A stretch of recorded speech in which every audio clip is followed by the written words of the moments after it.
Ecclesia Reformata, sempre reformanda, secundum verbum Dei.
El pasaje sobre el cual predicará el doctor Augustus Nicodemos se encuentra en la epístola del apóstol San Pablo a los Colosenses, el capítulo 2, empezando el versículo 8 hasta el versículo 23 o final.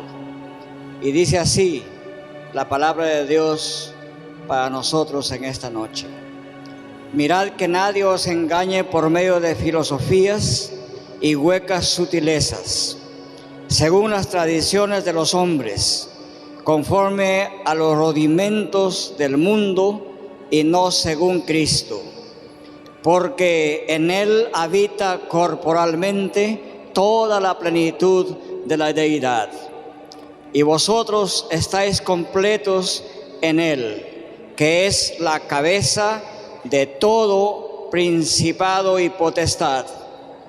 En Él también fuisteis circuncidados con circuncisión no hecha a mano, al echar de vosotros el cuerpo pecaminoso carnal en la circuncisión de Cristo, sepultados con Él en el bautismo, en el cual fuisteis también resucitados con Él mediante la fe en el poder de Dios que le levantó de los muertos. Y a vosotros, estando muertos en pecados y en la incircuncisión de vuestra carne, os dio vida juntamente con Él, perdonándoos todos los pecados, anulando el acta de los decretos que nos era contraria, quitándola de en medio y clavándola en la cruz. Y despojando a los principados y a las potestades, los exhibió públicamente, triunfando sobre ellos en la cruz. Por tanto, nadie os juzgue en comida o en bebida, o en cuanto a días de fiesta, luna nueva o días de reposo, todo lo cual es sombra de lo que ha de venir, pero el cuerpo es de Cristo. Nadie os prive de vuestro premio, afectando humildad y culto a los ángeles, entremetiéndose en lo que no ha visto, vanamente hinchado por su propia mente carnal, y no haciéndose de la cabeza, en virtud de quien todo el cuerpo, nutriéndose y uniéndose por las coyunturas y ligamentos, crece con el crecimiento que da Dios. Pues si habéis muerto con Cristo, en cuanto a los rudimentos del mundo, ¿por qué, como si vivieseis en el mundo, os sometéis a preceptos tales como no manejes, no gustes o ni aun toques? Y en conformidad a mandamientos y doctrinas de hombres, cosas todas que se destruyen con el uso. Tales cosas tienen a la verdad cierta reputación de sabiduría en culto voluntario, en humildad y en duro trato del cuerpo, pero no tienen valor alguno contra los apetitos de la carne. Así nos habló Dios en esta noche. Oremos. Nuestro Dios y Padre Celestial, hemos leído su palabra. En ella, su Espíritu Santo nos habla. En ella, Cristo nos habla. En ella, usted nos habla. Ahora, soberano Dios, así como usted iluminó las mentes de los hombres que en su nombre proclamaron la verdad de Cristo y blandieron la espada del Espíritu, así también esta noche ilumine la mente y corazón de nuestro hermano Augusto Nicodemos, para que fiel, oh Dios, a esa larga tradición de la enseñanza de Cristo, nos predique su palabra, nos proclame su palabra, nos exhorte, nos amoneste, nos consuele para servirle a usted en adelante hasta siempre, para la gloria eterna de Dios. Amén. Tomen asiento, por favor.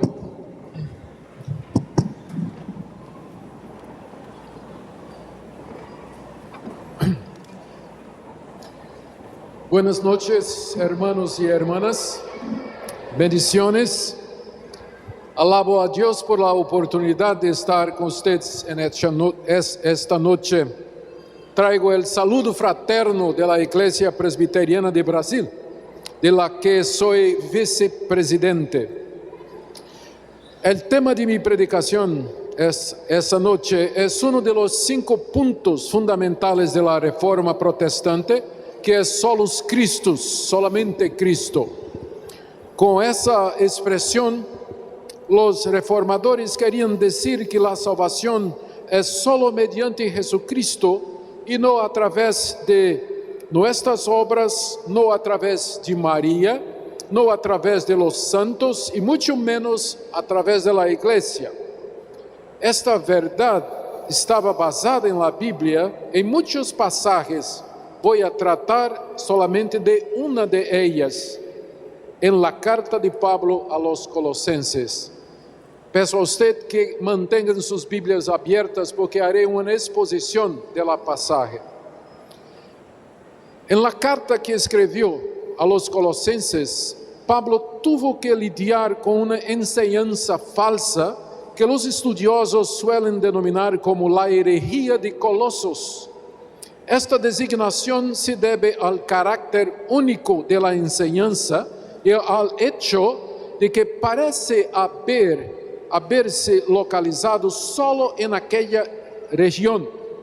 Era una combinación de elementos del judaísmo con prácticas ascéticas y místicas, y todo eso atado por un gnosticismo primitivo.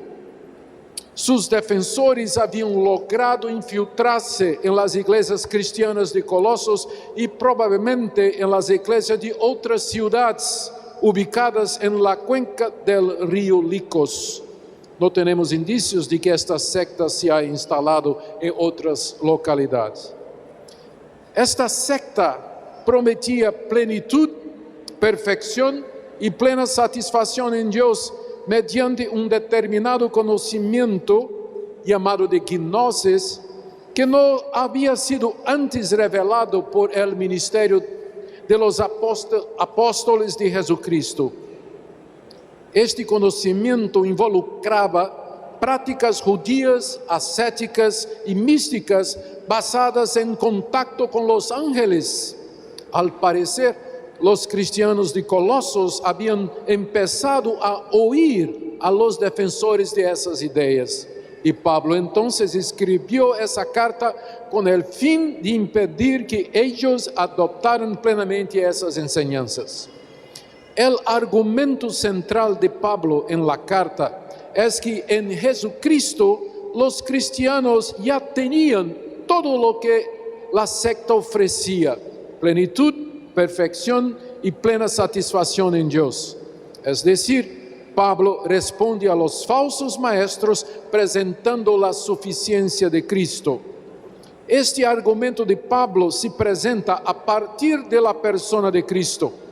Él, dice Pablo, es la imagen de Dios, del Dios invisible, 1:15, en quien, por medio de quien y para quien todo fue criado, capítulo 1, versículo 16. Él es antes de todas las cosas, en él todo subsiste, capítulo 1, verso 17. Él es el primogénito de los muertos para en todas las cosas tener la primacía, Pablo dice en capítulo 2, verso 18.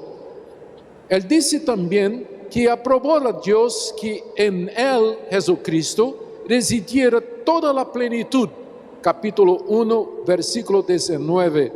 Y por medio de él, Dios reconcilió consigo todas las cosas, capítulo 1, versículo 20. En Jesucristo habita corporalmente toda la plenitud de la divindad, capítulo 2, versículo 9. Como consecuencia de estar unidos a Cristo, los creyentes ya habían recibido graciosamente de parte de Dios la perfección, plenitud y satisfacción que los falsos maestros ofrecían. El conocimiento o gnosis final de Dios, de hecho, está en Cristo Jesús. Él es el misterio de Dios, en quien están ocultos todos los tesoros de la sabiduría y de la ciencia. Capítulo 2, versículos 2 a 3.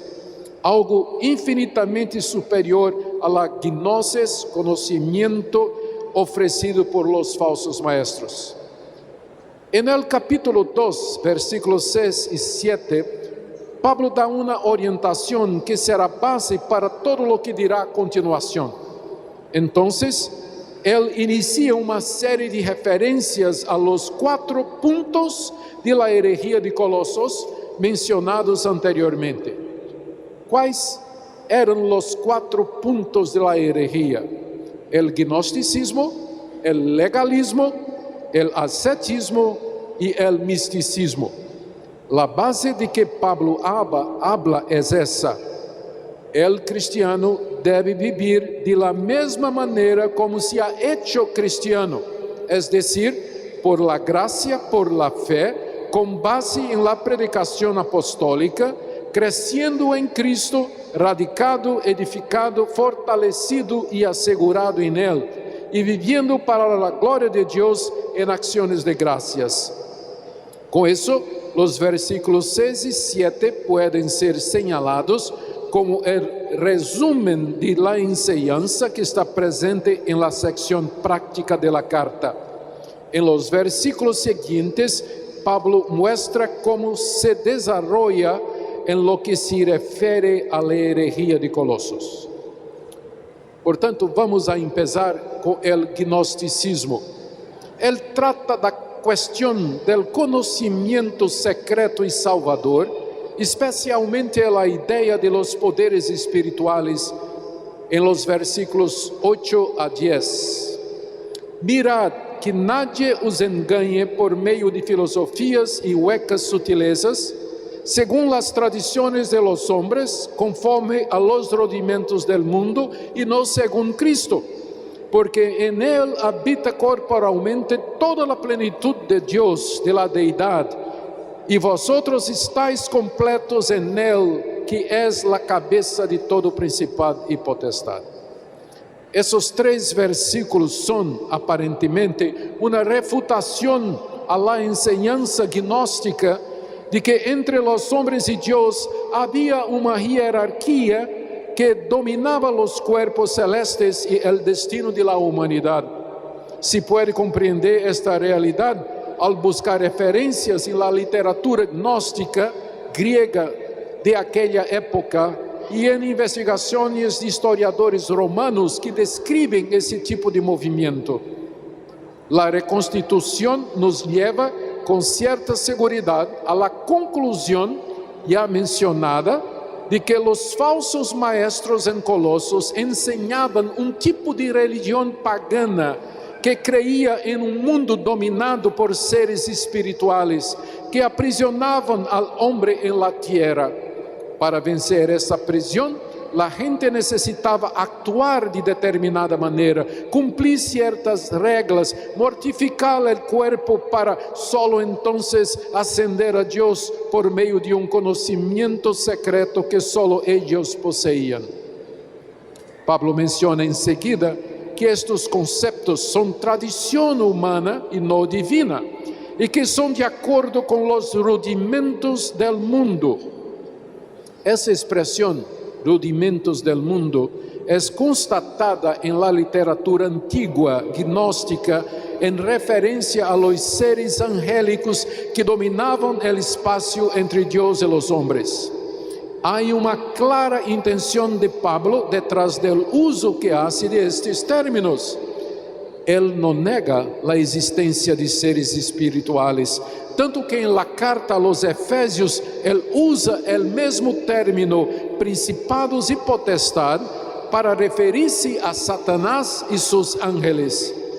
Lo que Pablo rechaza es la idea gnóstica de que los seres angelicales son intermediarios entre Dios y los hombres. Así que filosofía y huecas sutilezas es una expresión que apunta a la naturaleza filosófica de aquella herejía. Su referencia a rudimentos elementales del mundo apunta a sus características paganas y místicas. Pablo afirma que todo esto niega a Cristo. Los falsos maestros enseñaban una religión con apariencia de sabiduría, pero con un defecto fundamental: no tenía Jesucristo. El apóstol prosigue y dice en el versículo 9: pues en él habita corporalmente toda la plenitud de la divindad.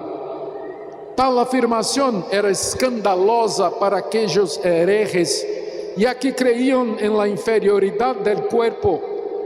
Pero Pablo confronta los pilares de aquella religión al declarar que la divindad que los gnósticos querían ofrecer, en realidad está corporalmente en Cristo.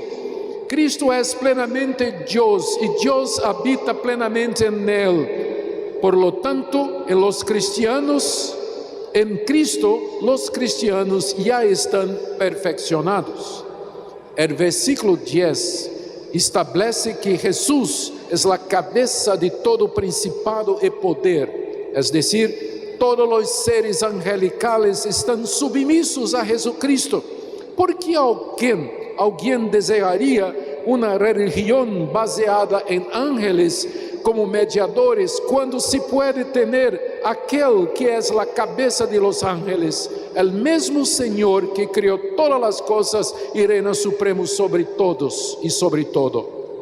De esta forma, en estos 3 versículos, Pablo expone y refuta la falacia de la falsa enseñanza de que los ángeles son mediadores y que pueden hacernos llegar a Dios.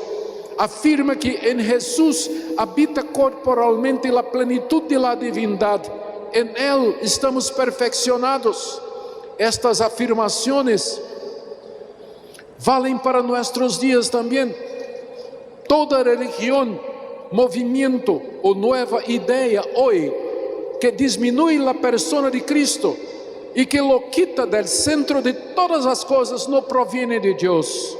Si de hecho viniera de Dios, Jesucristo estaría en el centro, siempre exaltado y glorificado.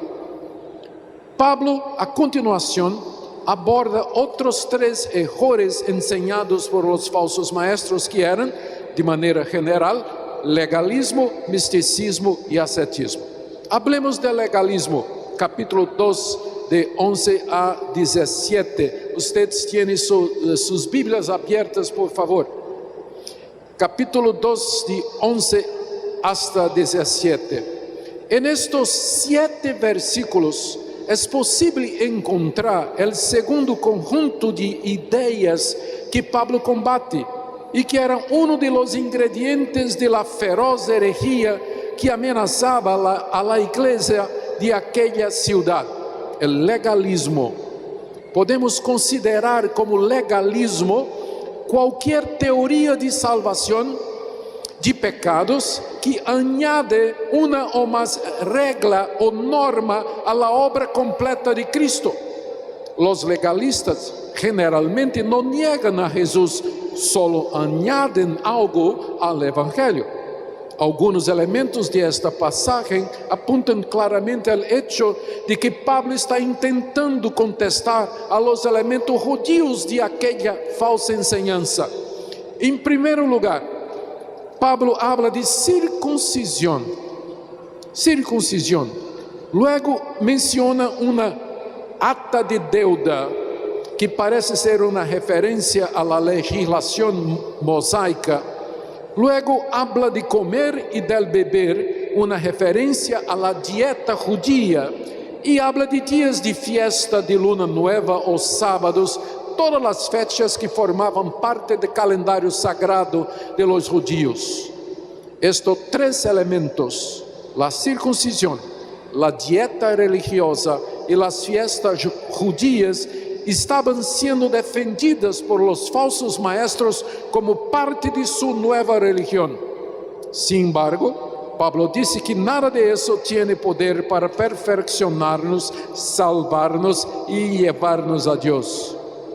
Para probarlo, Pablo primero dice en el versículo 11 que los colosenses y con ellos todos los cristianos ya habían sido circuncidados con la verdadera circuncisión, que es la circuncisión del corazón, la remoción de la culpa y del poder del pecado. No podría ser hecho por manos humanas, solo mediante Jesucristo. El bautismo es el símbolo de esta realidad, de esa circuncisión interior en la figura de la muerte y la resurrección de Cristo. Los cristianos de Colosos, por lo tanto, no necesitan de oír a los falsos maestros, quienes afirmaban que era necesario realizar la circuncisión física, ya que los cristianos ya habían experimentado lo que la circuncisión representa. Después de hablar de tratar la cuestión de la circuncisión, el apóstol Pablo pasa a tratar de la ley de Moisés, o en sus palabras, la escritura de deuda que nos era contraria, en versículos 13 y 15.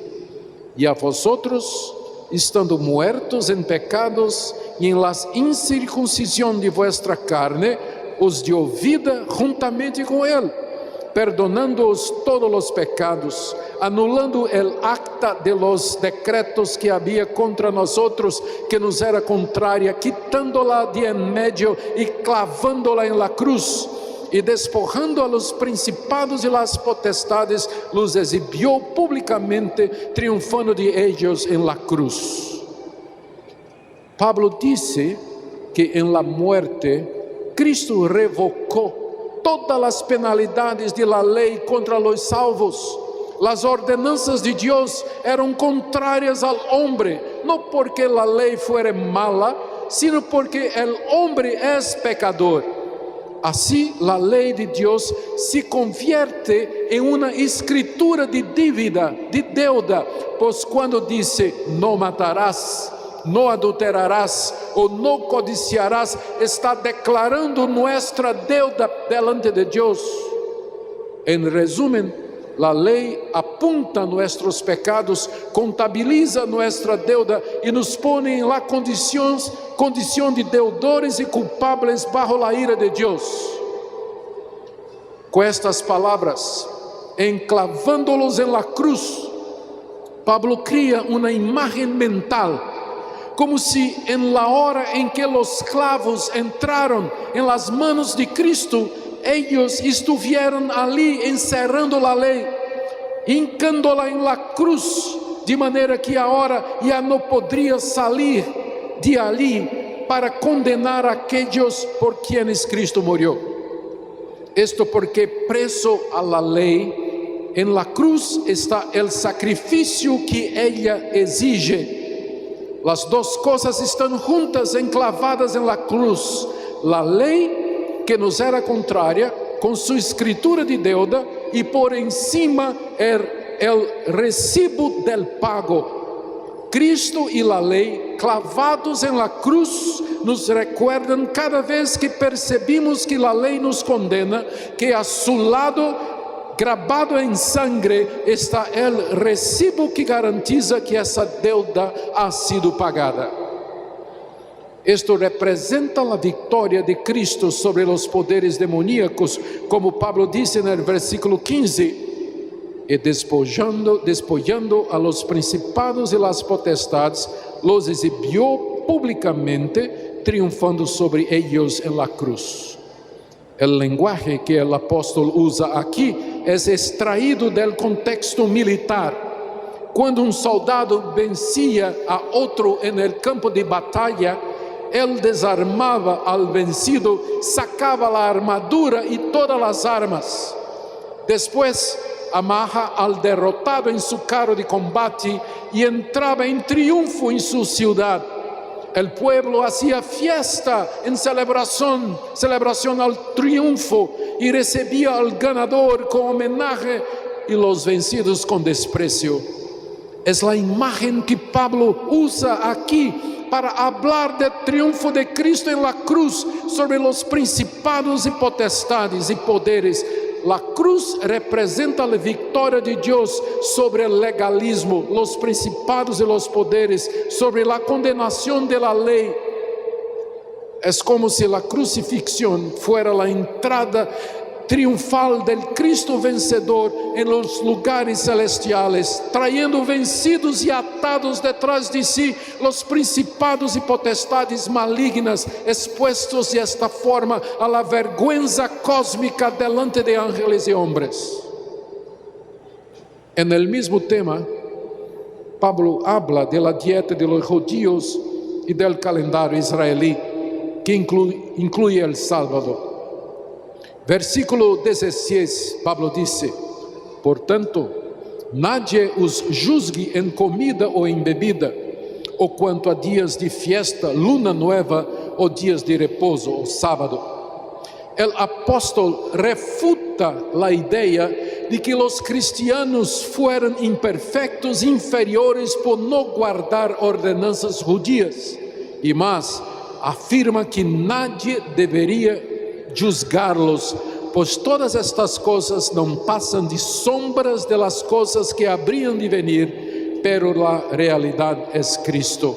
Capítulo 2, versículo 17. La realidad llegó, no necesitamos más de las sombras. O que Pablo está diciendo aquí es que la ley era la sombra proyectada por el cuerpo de Cristo. Ahora, estoy aquí y hay una luz muy fuerte atrás. Y si hermano Guillermo Green se aproxima de mí por trás, la primera cosa que veo no es el cuerpo de Guillermo, pero su sombra. Y cuando él llega delante de mí, posso vê-lo claramente e não necessito de la sombra mais. La lei de Moisés, circuncisión, dieta, las fechas sagradas de Israel, todas estas coisas eram sombra projetadas por el cuerpo de Jesucristo quando ellos estaban andando en el Antiguo Testamento y vindo a nosotros para morir en la cruz. Ahora que Cristo llegó, nosotros no precisamos más de la sombra, porque tenemos el cuerpo que proyecta la sombra. Esto es lo que Pablo está a decir. Es por eso que los cristianos no guardan la ley de Moisés, el sábado y otras cosas que son prescritas en la ley de Moisés. Ahora vamos para el tercer punto. Misticismo, que es la tercera tendencia combatida en la carta por Pablo, que es una forma distorsionada de espiritualidad. Capítulo 2, versículo 18 y 19, Pablo dice: nadie os prive de vuestro premio, afectando humildad y culto a los ángeles, entremetiéndose en lo que no ha visto, vanamente hinchado por su propia mente carnal, y no haciéndose de la cabeza, en virtud de quien todo el cuerpo, nutriéndose y uniéndose por las coyunturas y ligamentos, crece con el crecimiento que da Dios. Aparentemente los falsos maestros en Colosos estaban alentando el culto a los ángeles. Estos ángeles eran los principados y poderes que servían de mediadores entre Dios y los hombres. Aqueles falsos maestros afirmavam haver recebido uma visão de Deus. Pablo rechaza completamente esse tipo de reivindicação al dizer: nadie descalifica a ustedes. Nadie descalifica a ustedes. Descalificar era o que um juez hacía em uma competição. Ele determinava que o atleta já não podia disputar o prêmio porque estava descalificado, sem condições de competir. Assim, os falsos maestros diziam que os cristianos não chegariam a lugar nenhum porque não estavam recebendo a nova sabedoria. La gnosis, o conhecimento secreto, era como se dijese: como vocês não estão praticando estas regras, estão descalificados. Pablo disse que nadie deveria descalificá-los, fingindo humildade, oculto a los ángeles, basando-se em coisas que haya visto. Recebi uma visão do cielo. Esta era a base de la supuesta autoridade de los falsos maestros, la afirmação de que ellos habían visto algo nuevo da parte de Deus, algo que Deus lhe havia dito directamente a ellos. Este fenômeno continua hasta la actualidade, hermanos. Muitas pessoas introduzem novas ideias em la igreja, basando-se não em la autoridade de la escritura, sino em lo que afirman haver visto em sueños, visiones ou em uma aparição hipotética del Senhor. Dizem assim que Deus lhe habló, que vieron algo em visão espiritual, que recebieron uma profecia ou uma revelação. Com isso propõem doutrinas que não estão em la escritura. Esta é sempre a base usada por los falsos profetas. Pablo, sin embargo, rechaza este misticismo. El misticismo segue presente en la iglesia moderna, hermanos, aunque en otras formas. Su característica principal, que es el fundamento en experiencias místicas, sigue siendo el mismo. Con las debidas cualificaciones, menciono por ejemplo, vertientes del moderno movimiento de la espiritualidad, que toma como inspiração as experiências místicas e as visões de los monjes e las monjas de la Idade Média. Poderíamos citar o forte ênfase em visões e revelações que existem em sectores de los movimentos pentecostales que acabam servindo de base para o surgimento de conceitos e práticas evidentemente antibíblicas. E o catolicismo romano que sigue hasta el dia de hoje, aceptando e difundindo visões e aparições de Maria e de los santos. La cuarta tendencia que Pablo combate en la carta a la iglesia de Colossos es el ascetismo.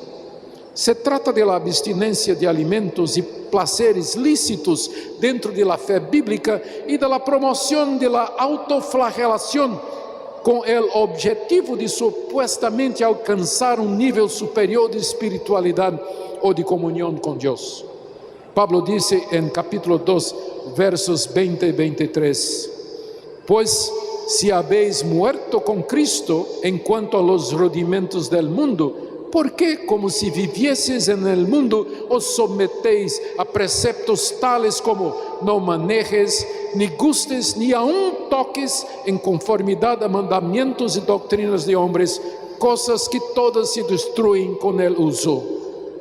Tales cosas, mira, tales cosas tienen a la verdad cierta reputación de sabiduría, en culto voluntario, en humildad, en el duro trato del cuerpo, pero no tiene valor alguno contra los apetitos de la carne.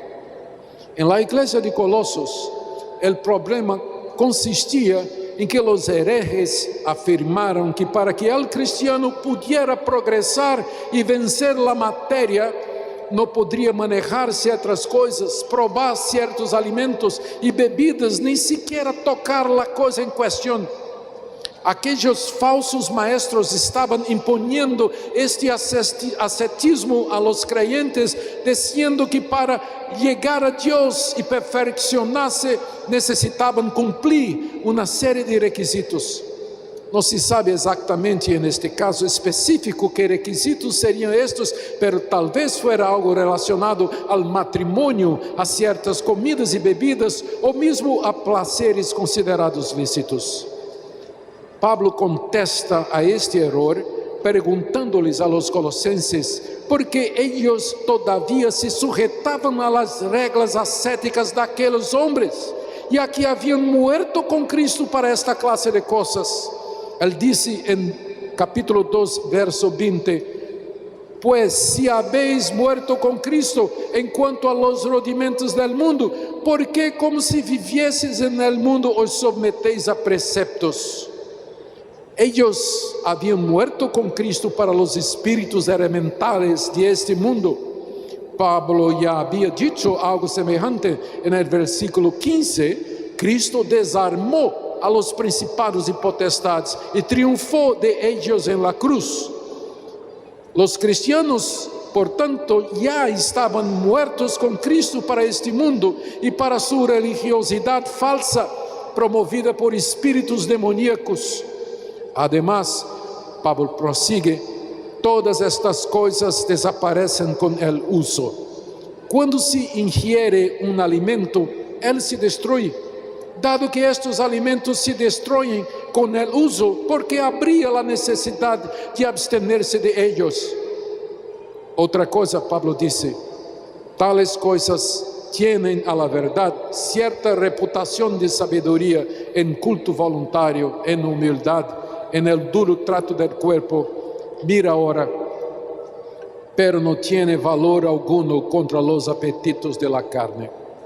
Pablo admite que las prácticas ascéticas son actitudes con apariencia de piedad, pero que al final de cuentas representan un culto a la propia persona, pues no tiene valor alguno en el combate a los deseos de la carne. La expresión deseos de la carne se presenta como un resumen de todas las pasiones humanas, particularmente las relacionadas con el área sexual. Según Pablo, aunque las reglas sean creadas, no tendrán poder para acabar con la pasión sensual en el corazón del ser humano. Él está diciendo que por más que se pueda inventar una regla e intentar sofocar con todas las fuerzas las pasiones del corazón humano, nadie va a lograr alcanzar ese objetivo. Porque solo una cosa es eficaz contra la naturaleza pecaminosa: la cruz de Jesucristo. La unión con Cristo por su muerte y resurrección es que concede el poder diario para decir no a la naturaleza pecaminosa. Nuestro mundo, hermanos, no es muy diferente del mundo del apóstol Pablo. Los desafíos que la falsa enseñanza en Colosos representó para los cristianos de aquella ciudad no son muy diferentes de los desafíos que enfrentamos en nuestro mundo hoy. El legalismo sigue siendo una amenaza para el evangelio de la gracia. Gran parte del crecimiento de los evangélicos en sur global es de iglesias que introducen el legalismo como parte de su mensaje. Estas iglesias representan en algunos lugares la gran mayoría de los protestantes. En muchos lugares están creciendo de manera impresionante. Sus líderes adoptan la teología de la prosperidad, imponen normas y condiciones para la recepción del favor de Dios, ya sean las bendiciones espirituales o las bendiciones materiales. La solución a este desafío sigue siendo el mismo, que es la predicación de la suficiencia de Cristo, solamente Cristo. Nuestra lucha contra el misticismo también continúa. El interés y la búsqueda por lo sobrenatural crece en nuestro mundo moderno en la misma proporción que la secularización.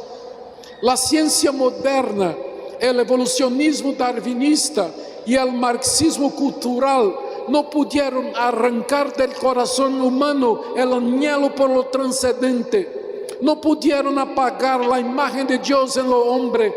Sin embargo, sin el conocimiento del Evangelio, las personas buscan respuestas en las religiones orientales, en el antiguo paganismo y en forma de cristianismo que tiene poca o ninguna diferencia de las religiones gnósticas.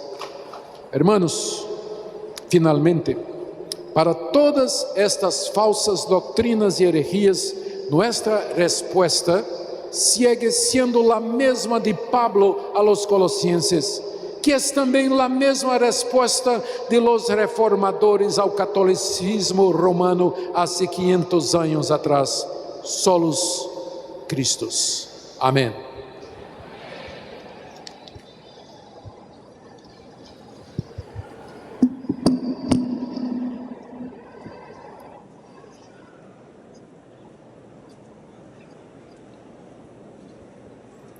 Damos gracias a nuestro Dios, amados hermanos, por su palabra que ha sido presentada en esta noche, y creemos firmemente que ha encontrado cabida en el corazón de cada uno de los que hemos tenido la oportunidad de escuchar. En este momento, hermanos, vamos a orar a nuestro Dios, una oración de consagración, pero antes de ello vamos a tener un momento de la entrega de un reconocimiento al reverendo Augusto Nicodemus, y esto está a cargo del rector del seminario, el presbítero José Juan Hernández García.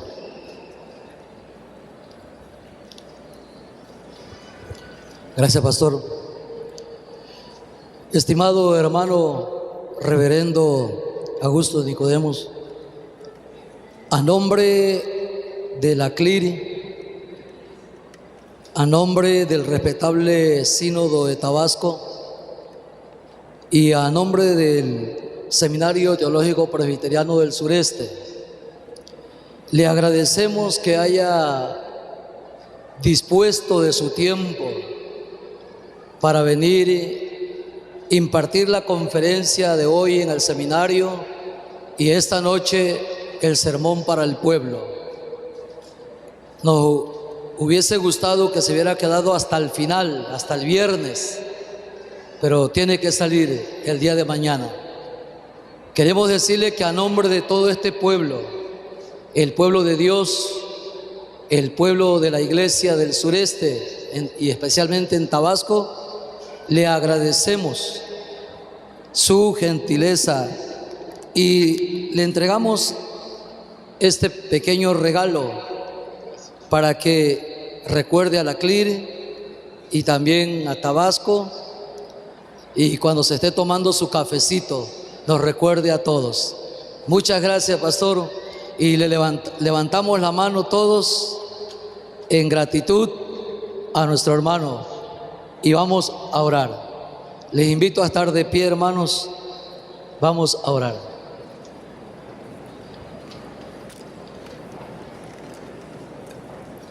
Padre nuestro, en el nombre de Jesucristo, tu Hijo muy amado, venimos en oración a ti, con gratitud de nuestro corazón,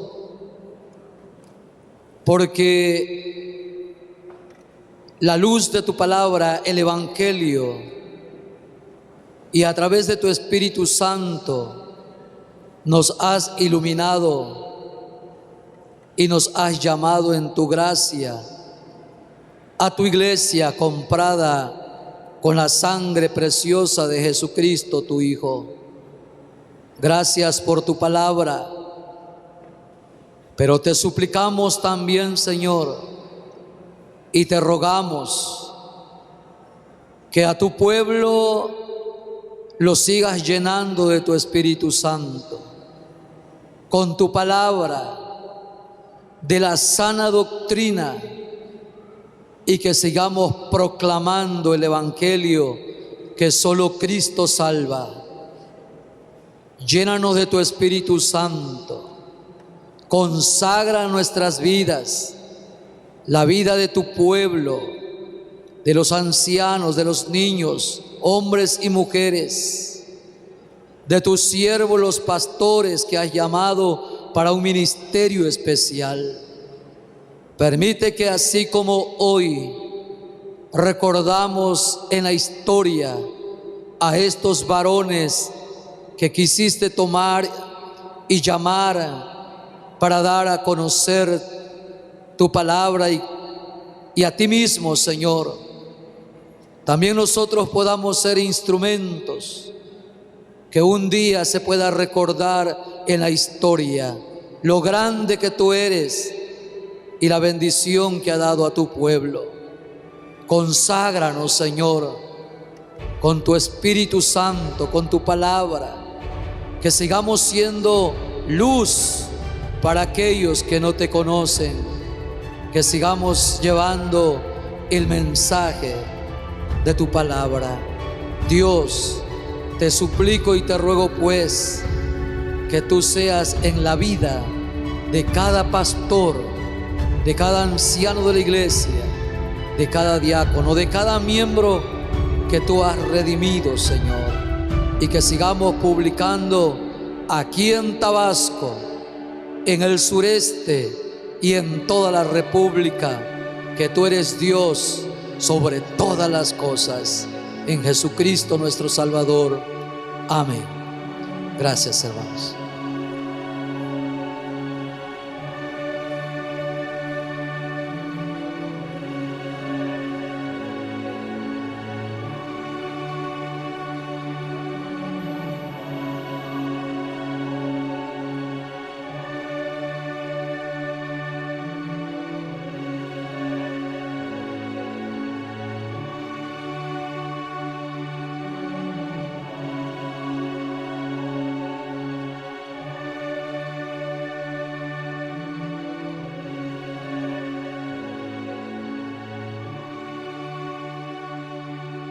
Ecclesia Reformata Semper Reformanda.